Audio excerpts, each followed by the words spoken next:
I'm about to end every excuse you have about why you are a nail tech who is not posting consistently. Myth number 1.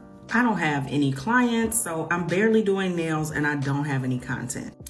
There's no reason why you can't post what you do in your everyday life. Do you work out? Do you cook? Do you eat every day? I mean, I'm just saying, post these things in between nail sets so people can get to know who you are. Myth number 2. I'm not that interesting. Nobody wants to watch my life and what I got going on. If you think your life is boring, everybody else is going to think your life is boring. You need to ask yourself, why is your life boring? What is so uninteresting about your life? There are people all over this app that I don't find interesting, but they are going viral. They are making money on this app. I'm just saying. Myth number 3. I get discouraged when I don't get enough views, so I just give up.